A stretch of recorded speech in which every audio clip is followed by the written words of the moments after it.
Excuse me, your center.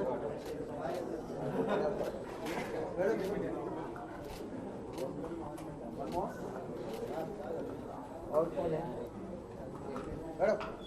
और कौन है? Just look here, man.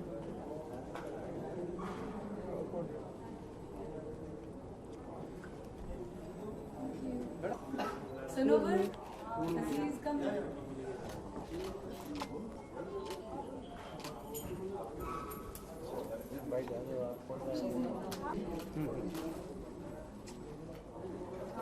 You're going to be there. Excuse me, yeah. Yeah, ma'am. Yes.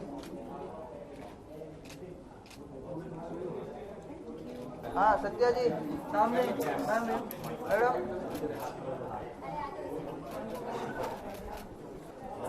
एक minute low कसम भाई तुम पीछे आना इधर Vedant,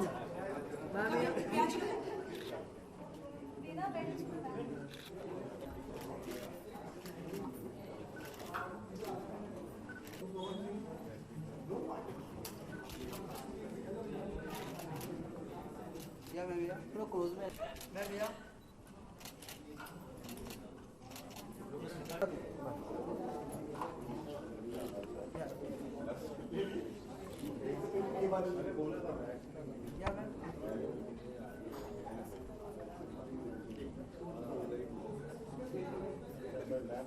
Yes, ma'am. Yeah. ऐसा है जो कि आपको इंस्पिरेशन मिला और क्या शोकेस क्या करना चाह रही दर्शकों को इससे इसके माध्यम से? मैं इस फिल्म के माध्यम से सिर्फ एक ही बात कहना चाहती हूँ, खाली भारत में नहीं पूरे वर्ल्ड में औरत को बहुत आसानी से गाली दी जाती है। औरत को नहीं, आदमी, मैंने I am trying to showcase man and women both in this situation. Abuses are being given very casually. हम लोग है ना बहुत आसानी से किसी को भी किसी भी सिचुएशन में है ना गाली दे देते हैं, और हम गाली तभी देते हैं जब हम कमजोर होते हैं, व्हेन वी आर वीक। अगर हम स्ट्रांग होंगे, अगर हम पावरफुल पोजीशन पे होंगे तो हम गाली नहीं देंगे, हम उस चीज को, उस इंसान को बहुत अपने तरीके से हैंडल करेंगे। But the moment we are abusive and the moment we fight or we hit or हम किसी को मारते हैं या कुछ भी ऐसा एक्शन करते हैं जो एक ह्यूमैनिटी के दायरे से बाहर हो जाता है, वो तभी करते हैं जब हम खुद कमजोर होते हैं। So I have seen this reality around me, lot of places, there are lot of situation where even I have also come across, you know, मैं अभी बचपन से काम कर रही हूँ फिल्म इंडस्ट्री में एंड बाहर भी और मेरे आस पड़ोस में मैंने बहुत सारी औरतों को मैन हैंडल होते हुए देखा है, अब्यूजिव हस्बैंड्स को देखा है, जो हस्बैंड्स दारू पी के बदतमीजी करते हैं औरतों के साथ, ऐसे आदमियों को देखा है। मैंने बहुत कुछ देखा है लाइफ में। So all these reality based situations have inspired me and I don't feel it is ethical. I don't agree to it. मैं नहीं चाहूंगी कि कोई भी औरत या आदमी किसी के ऊपर भी, specially I would like to emphasize रन्नी, बहुत आसानी से बोला जाता है, पर उस चीज का सामने वाले पे कैसा इम्पैक्ट होता है वो सिर्फ वही इंसान जानता है जो सुनता है, और कितने हद तक उसको वो चोट पहुंचती है और उसका वो रिएक्शन कब जाके कहाँ निकलेगा वो भी नहीं पता। एक अच्छी लड़की को तुम गाली दे दो या एक गलत औरत को तुम गाली दे दो, इम्पैक्ट दोनों का अलग अलग होगा और हमारी ही सोसाइटी खराब होगी। So we have to take care of our words. But the image, जो इमेज पार्ट होता है, कोई भी लड़की रहे या औरत रहे, वो तो उसके हाथ में होता है। शी इज कोई भी आदमी हो, अगर उसकी इमेज अच्छी है तो no one will abuse her without any reason. ऐसा मुझे नहीं लगता, मतलब particularly. You know what, images are man made. आपका परसेप्शन है, इमेज किसी की कुछ भी हो सकती है। मेरे हिसाब से जो इंसान, जैसे आप सामने हो, आपकी इमेज मेरे दिमाग में एक अलग तरीके से है, बाहर मेरी कुछ और है और मेरे घर के अंदर कुछ और है और मेरी फिल्म में कुछ और है। सो हर जगह पे इमेज अलग अलग हो सकती है, पर उस अलग अलग इमेज की वजह से तुम एक टैगलाइन देके मेरे साथ में हैंडल मेरा कैरेक्टर जज नहीं कर सकते. यू कांट जज एनीबडी लाइक दैट. सो ये image factor doesn't apply. Glamour industry आप जैसे खुद बोल रही है कि आप बचपन से काम कर रही हैं, तो ग्लैमर इंडस्ट्री को लेकर जो मतलब मेंटलिटी है पहले भी अभी भी उस तरह से क्लीन और नीट यूज करके क्या कहना चाहेंगे कि मतलब यहाँ पे ऐसा नहीं कि काफ़ी सारे एक्टर्स ने काफ़ी अच्छी इमेज की है लेकिन फिर भी उनके जो उंगली उठाई जाती है उसके क्या. आप मुझे एक बात बताओ, अगर इफ ग्लैमर इंडस्ट्री में औरतों के ऊपर उंगलियां उठाई जाती है, आई एग्री टू इट. क्या घर में हाउस वाइफ के ऊपर उंगलियां नहीं उठाई जाती है? या कोई कॉर्पोरेट ऑफिस में काम कर रही है उसके ऊपर उंगली नहीं उठाई जाती है? या कोई ऐसा आदमी जो लेट आ रहा है किसी 2 बजे 3 बजे, I am forgetting women, I am talking about main, कोई 2-3 बजे घर पे रोज आ रहा है 2-3 बजे आ रहा है, किसी औरत कोई उसकी औरत कोई बॉस है वो उसको छोड़ के जा रही है, तो क्या आपके दिमाग में ख्याल नहीं आता है कि ये क्या कर रहा होगा? Don't you feel mentally abusive for that person कि साला ऐसा कुछ करके आया होगा, यू नो, बड़ी गाड़ी, इसने कुछ किया होगा. एवरी टाइम वी जज, we abuse, we don't know what is the reality. हम कौन होते हैं किसी को कोई गाली देने वाले? उसकी जिंदगी की क्या कहानी है वो तो उसी को पता है. तुम कैसे बता सकते हो कि ये है और वो है? So what ever the situation it is, वो उसकी कहानी है और वो उसको जीने के लिए छोड़ दो. यू डोंट जज and you don't abuse. Lastly आप टीम कैसे प्रमोट करने वाले हैं, क्योंकि सब्जेक्ट तो काफी अच्छा है, लोगों को काफी इंस्पायर करेगा, तो प्रमोशन लेवल क्या रहेगा? फिल्म फेस्टिवल्स रहेगा या फिल्म फेस्टिवल 110% रहेगा. मैं फिल्म फेस्टिवल्स में ही लेके जाने के लिए मैंने इसके लिए इंग्लिश सबटाइटल्स लगा के रखे हैं फिल्म में. यूट्यूब पे भी मैं सबटाइटल के साथ में डाल रही हूँ और हमारा चैनल है यूट्यूब पे रोल्स एंड रील्स, उस पर ये पिक्चर अपलोड की जा रही है. And we are welcoming all short films on our channel. जो कैपेबल नहीं है अपनी पिक्चर मार्केट करने के, हम उनको हेल्प करेंगे. But marketing is social media, marketing is you all, marketing is word of mouth. आपको पिक्चर अच्छी लगी, आपको अच्छी लगी, आप जाके बाहर 2 जन को 4 जन को बोलेंगे, खुद यूट्यूब पे देखेंगे और अपना व्यूज शेयर करेंगे. और अगर सब्जेक्ट के अंदर जान है, अगर मैंने कंटेंट अच्छा बनाया है तो कोई भी उसे रोक नहीं सकता. It is going to be viral. और अगर सब्जेक्ट बकवास है तो आप एक बार देखोगे फिर बोले छोड़ना यार क्या है, स्टार्टिंग में 5 मिनट देखा, I don't want to see it. So you know, I know the youth and how it is. So it is completely the content of my film which I am very much sure of that it will work. Thank you. you need to respect women for the purpose.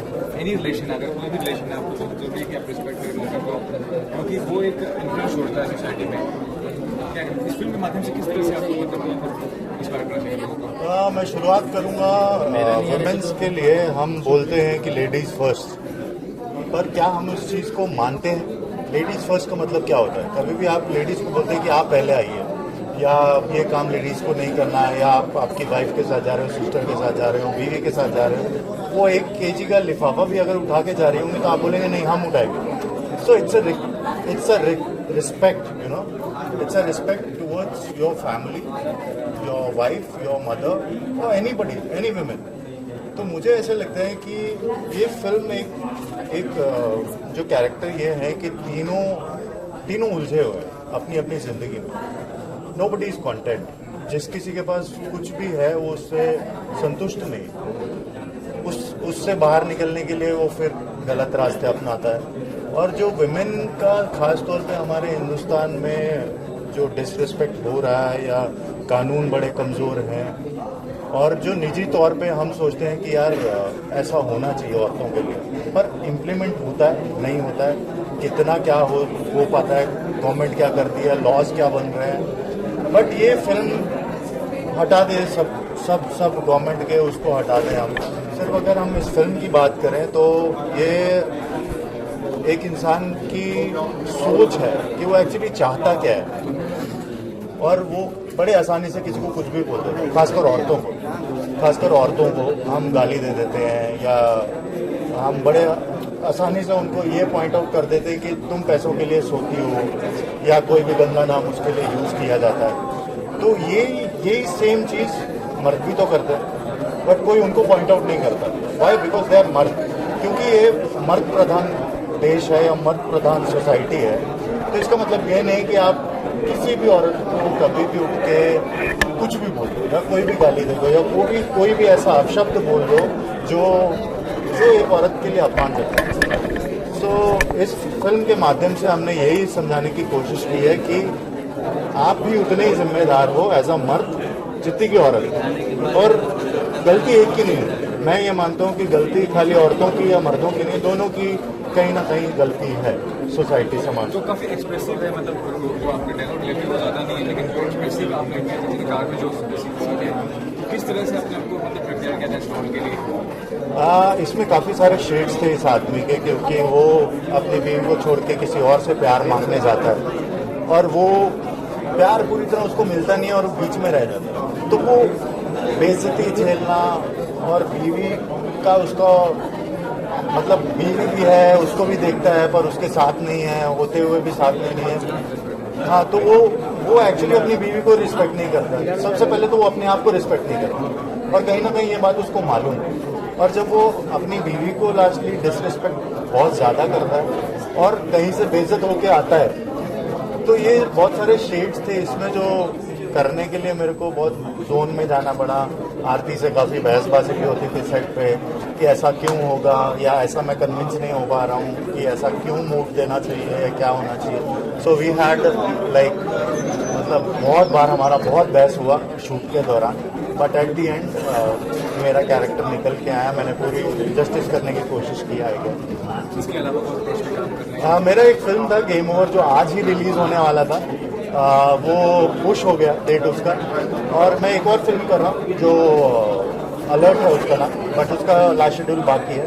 तो I guess जानिए FR में उसका release होगा। संजय दत्त साहब हैं उसमें, रवीना टंडन है, कबीर बेदी हैं, किरण कुमार हैं। Thank you.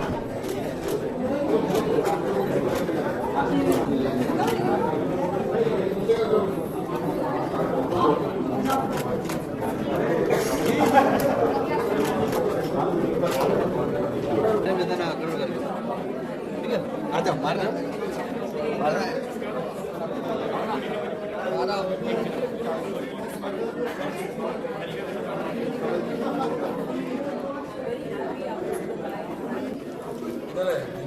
इधर इधर ही पकड़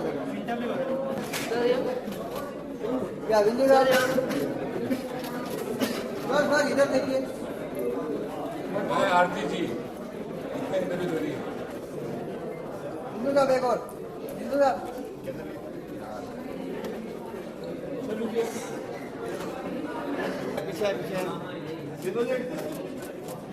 आशिर मला तुझ्यावर भरोसा नाही रे.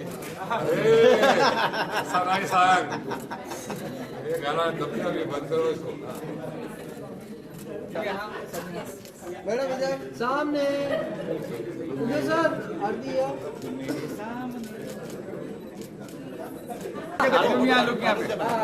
यहाँ देख लेंगे. चलिए कैंडल लगाओ। ऐसे ऐसे कटेगा चलिएगा.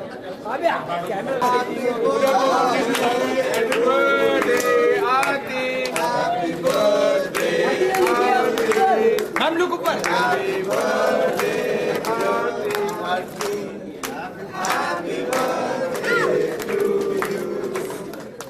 इधर लुक हियर मैम. इधर आगे आ जाए, थोड़ा आगे आगे लुक देख लुक यहाँ से एक बार. हाँ थोड़ा आगे आगे ग्रुप को या लुक यहाँ पे अनीता कम लुक हियर. भाई आगे आइए सर। Look here. यस ये इन हाउस नहीं है. Sir look here. आते देखो आप भी खिलाओ. अरे सर आप बहुत गंदे हैं. बहुत बिंदु साहब आप लोग खिलाओ ना। हाँ सर आइए अंदर आइए सर.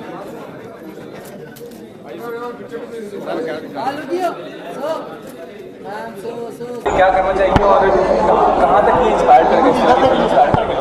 मुझे लगता है कि ये जैसे मुंबई शहरों में आई थिंक ये सब खत्म हो चुका है. कोई औरत को आप अब्यूज़ करोगे तो वो आपको डबल अब्यूज़ करके आपको गटर के अंदर डाल देगी. तो वो दिन चले गए हैं यहाँ, लेकिन पूरे हिंदुस्तान में आई डोंट थिंक सो अभी तक ये सिचुएशन आ पाई है. लोगों को लगता है कि हमने शादी कर ली है तो अभी ये जैसे गाय भैंस खरीद ली है वैसे बीवी आ गई है. आई थिंक ये बंद होना चाहिए. औरत और आदमी दोनों ये एब्सोल्युटली इक्वल है और एक घर चलाने के लिए दोनों की एग्जैक्टली उतनी ज़रूरत है.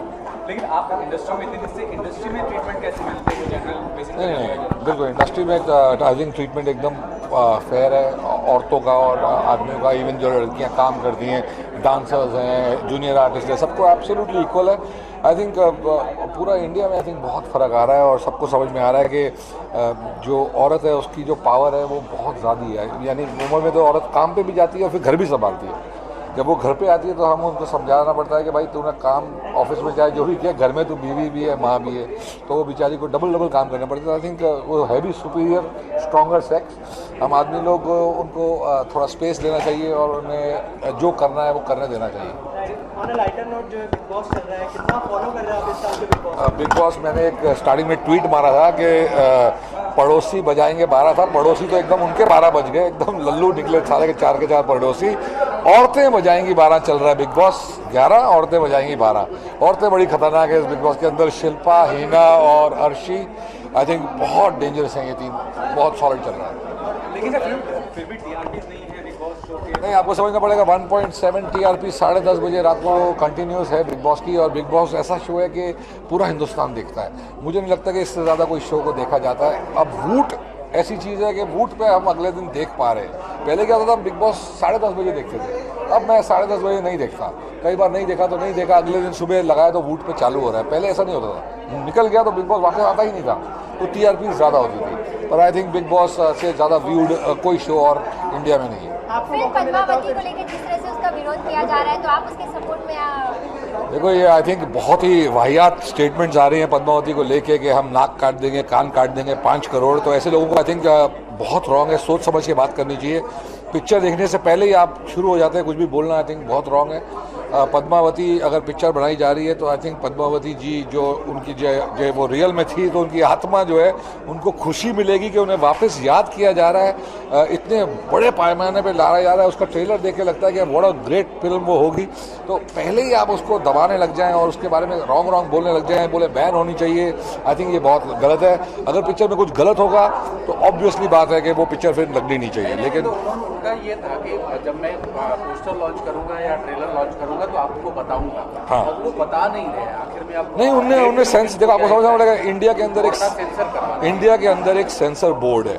सेंसर बोर्ड ने अगर पिक्चर पास कर दी तो किसी का भी माई बाप के अंदर हिम्मत नहीं होनी चाहिए उस पिक्चर को रोकने के लिए। ये मेरी थिंकिंग है। अगर वो लोगों को कोई भी कम्युनिटी या किसी को भी अफेंड करती है, क्योंकि इंडिया के अंदर बहुत सारे लोग हैं, तो वो पिक्चर फिर नहीं लगनी चाहिए। जे सेंसर ने पास कर दी तो फिर नहीं रुकनी चाहिए। अब सेंसर के ऊपर ये हेडेक है। आई थिंक सेंसर में भी बहुत तगड़े लोग हैं। प्रहलाद जी, आप बच गए।